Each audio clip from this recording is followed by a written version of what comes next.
Hey guys, so I'm feeling better already, but again, the level of energy is not as what it was like a few days and weeks ago, but I'm trying to preserve my voice. But there's a lot of you guys still sending questions, and that's why I've had a bit of a backlog already answering your questions, and that's why I'm gonna try to start again to answer the questions that you guys have been sending out via Patreon, via my Instagram DMs, and also my other social media platforms, and also to the YouTube community that's supporting my channel. So I want to answer a question that's sent out by Christian Baco.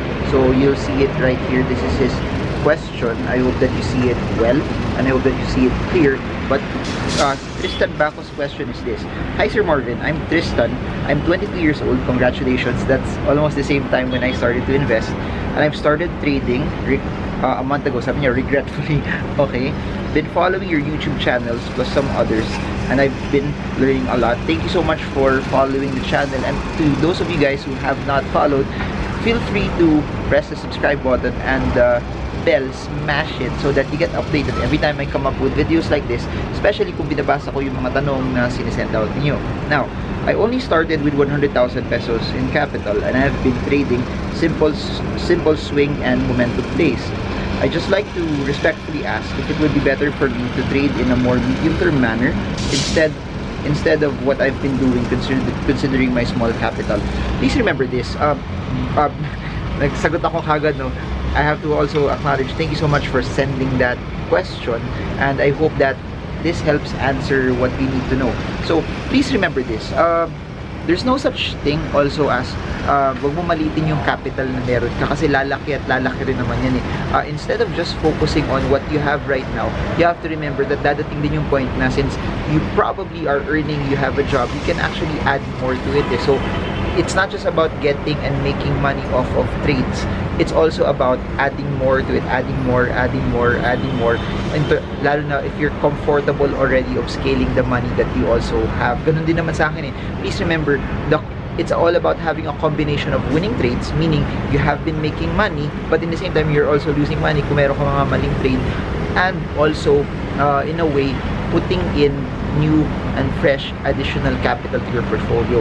Now, to answer your question, ano bang mas maganda to do more medium-term investing? Please don't use the term medium-term plays because it's not a play. People always say na magkano ba tataya mo dyan? Magkano ba maglaro sa stock market? How do you make a play for the market? It may be fun for me, but I never ever treat all of this as laro-laro lang eh, because it's your money eh. It's something that you have to systematically also spend the time to actually learn. It's something that you also have to spend a lot of time and effort to build the rudiments of it. So my approach to all of it, I just wanted to correct that statement also, that it's something that if you treat it like a job, you treat it like a business, that hindi lang siya laro-laro, then your mindset for it also will look differently. Now, to answer your question, should you trade short term or should you trade and stretch it out a bit?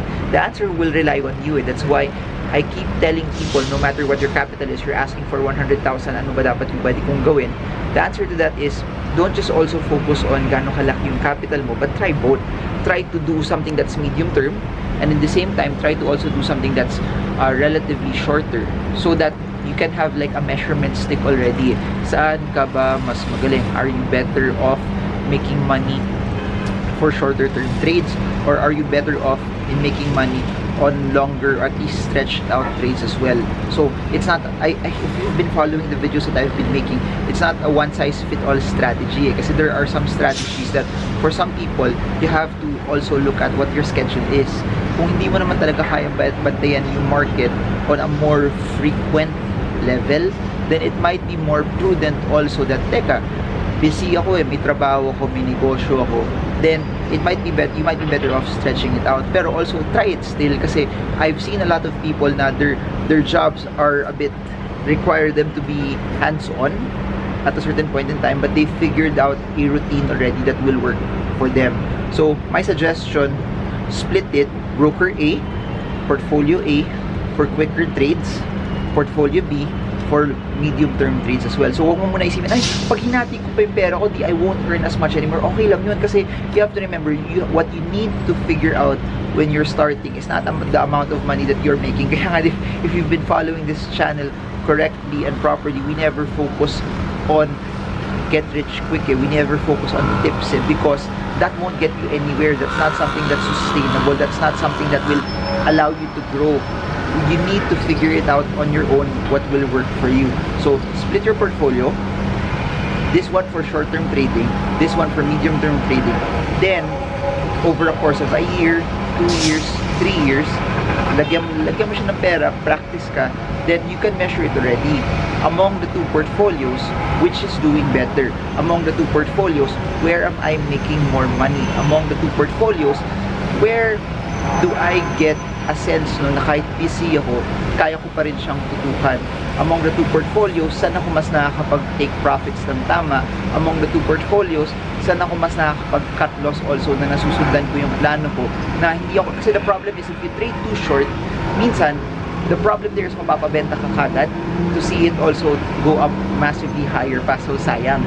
The problem naman also with longer portfolio or longer time frames is minsan naiinip also in between that, teka, benta ko na nga to pero kahit wala pang sell signal, nabibenta ka na kasi naiinip ka. So you have to also figure it out what type of person are you. Pero ganun lang din yung style ko. My style is, that's why my portfolios are split, mainly because pag wala pang sell signal, if you notice it, the chart, if you've been watching my charting videos, yung charting videos ko are normally just from a purely charting platform. What does that mean? Kung walang sell signal dun sa stock na binabantayan ko, I don't actually need to log in to plot in my sell signal. Or kung walang buy signal also dun sa stock na binabantayan ko, then there's nothing compelling for me to actually log in and start to buy. So what I do is I just look at my charts. If there's no action needed from my end, I can monitor the markets, but I don't actually need to log into the portfolio that I want to execute from. So please remember, and if you've been following all of my videos, yung titira talaga sa inyo, yung makaka-affect also on your level of how do I put this? On your level of earnings and losses is the amount of emotion And I'll say this over and over, and I may sound na paulit-ulit na sinasabi ko to, but the biggest mistake of a lot of people will be their emotions.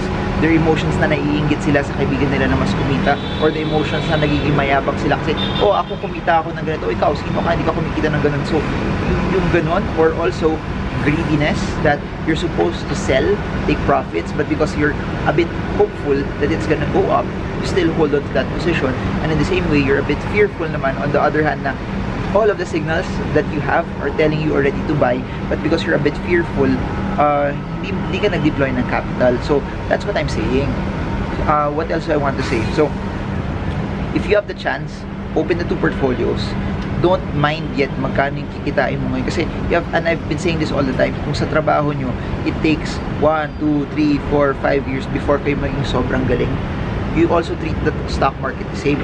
Why do you need to be impatient that if it's not working on the first year, if it's not working on the first 6 months, you get disheartened and then you parang nalulungkot ka agad, or parang you don't think things are going well. You have to understand that it won't always be, you won't be good in your first 5 tries, you won't be good on your first 10 tries. And in the same way, kung may kaibigan kayo na they're not doing so well, you don't have to look bad on them because they're also in their own path of learning. It's time that we have to also put kindness in front of everything. That if you have friends that in the market that are not doing so well, tulungan niyo sila. Or in the same way, if you're the one that's not doing so well, continue to learn. Don't be discouraged, or don't blame other people also. So I guess yun lang. What else do I need to say? So there, I hope I was able to answer your question.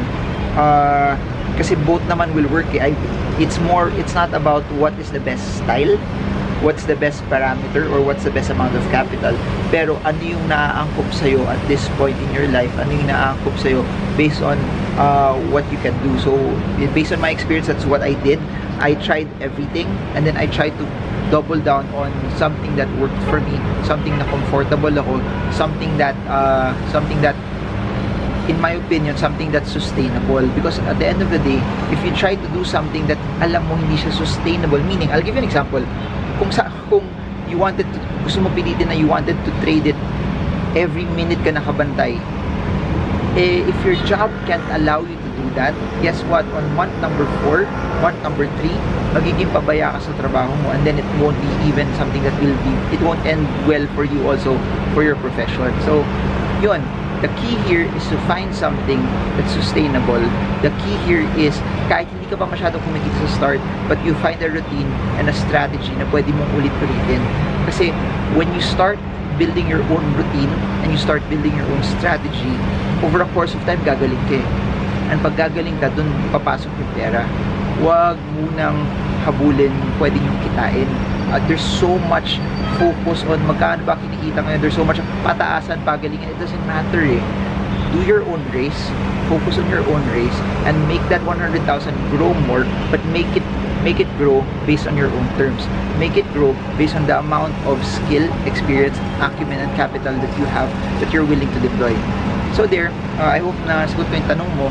And kung may mga questions pa kayo, feel free to just send it via Patreon, via YouTube community, or like kay Tristan Baco, send it via Instagram DM.